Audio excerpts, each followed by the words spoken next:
नमस्कार दोस्तों, आर्य न्यूज देख रहे हैं आप और मैं हूं आपके साथ ऋषभ चौहान। बाबा रामदेव इन दिनों अपनी कंपनी पतंजलि के कारण सुर्खियों में है और कोर्ट से फटकार भी खा चुके हैं। वजह है झूठे विज्ञापन। अब आपको पूरा मामला बताते हैं। दरअसल इंडियन मेडिकल एसोसिएशन में सुप्रीम कोर्ट में याचिका दायर की थी कि पतंजलि आयुर्वेद की तरफ से कोविड टीकाकरण अभियान और एलोपैथी दवाओं के खिलाफ मुहिम चलाई जा रही है। आपको बता दें कि पतंजलि की तरफ से जारी किए गए विज्ञापनों में शुगर, बीपी, अस्थमा और कई बीमारियों की पूरी तरह से ठीक करने का दावा किया गया था। आईएमए की याचिका पर सुप्रीम कोर्ट ने आचार्य बालकृष्ण को हाजिर होने का आदेश दिया था, लेकिन ऐसा नहीं हुआ। इसके बाद कोर्ट ने रामदेव और बालकृष्ण के खिलाफ अवमानना नोटिस जारी किया था और अब 2 अप्रैल साल 2024 को अदालत में व्यक्तिगत तौर पर पेश होने का भी निर्देश दिया था।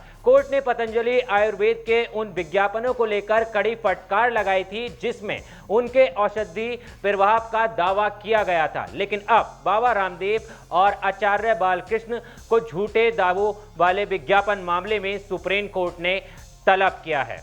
पतंजलि आयुर्वेद के एमडी बालकृष्ण और मुखिया योग गुरु रामदेव को देश के शीर्ष अदालत अवमानना नोटिस भी जारी किया है, लेकिन खबर यह है कि उच्च न्यायालय द्वारा फटकार लगाने के तुरंत बाद बाबा रामदेव ने माफी मांग ली है। माफी में पतंजलि आयुर्वेद ने कहा कि उन्हें कंपनी के अपमानजनक वाक्यों में विज्ञापनों पर खेद है और दोबारा ये गलती नहीं होगी। लेकिन हम आपको आज उस किस्से के बारे में बता रहे हैं जब रामदेव ने झूठा होने पर मौत की सजा तक देने की बात कह डाली थी। 21 मार्च साल 2024 को माफी मांगने वाले बाबा रामदेव के तेवर हमेशा से ऐसे नहीं थे। नवंबर साल 2023 में कोर्ट की तल्ख टिप्पणी के बाद रामदेव ने हरिद्वार में कुछ अलग ही दावा किया था। उस समय सुप्रीम कोर्ट ने पतंजलि को नसीहत देते हुए कहा था कि अगर आपके प्रोडक्ट का दावा गलत मिला तो 100 करोड़ रुपए का जुर्माना लगाया जाएगा। तब रामदेव ने कहा था कि अगर हम गलत हैं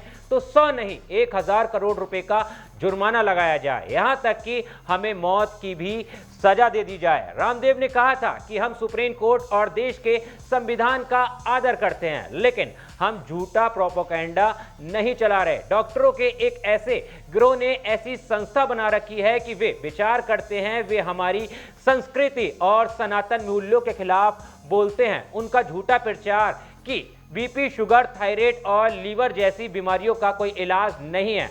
हमारे पास हजारों मरीज आते हैं, हमारे पास उन पर ही जो किया गया है उनके सबूत हैं। हम तो सप्ताह के अंदर 12 से 15 किलो तक वजन कम कर देते हैं। उस वक्त रामदेव ने कहा था कि योग, आयुर्वेद और नेचुरोपैथी को झुठलाने के लिए यह प्रचार चल रहा है कि आयुर्वेद में किसी भी चीज का इलाज नहीं है। सुप्रीम कोर्ट द्वारा में हाजिर होने के आदेश के बाद पतंजलि आयुर्वेद ने झूठे दावों वाले विज्ञापन के मसले पर हल्फनामा दायर किया। इस हल्फनामे में बाबा रामदेव और आचार्य कृष्ण ने बिना शर्त माफी मांगी है। कोर्ट में दी गई अंडरटेकिंग में कहा गया है कि यह गलती दोबारा नहीं होगी। इसके साथ ही भ्रामक विज्ञापनों को फिर से प्रसारित न करने का वादा भी किया है। एमडी आचार्य बालकृष्ण ने कहा कि कंपनी के मीडिया डिपार्टमेंट को सुप्रीम कोर्ट के आदेश की जानकारी नहीं थी और उनका उद्देश्य नागरिकों को पतंजलि के प्रोडक्ट का इस्तेमाल कर स्वस्थ जीवन जीने के लिए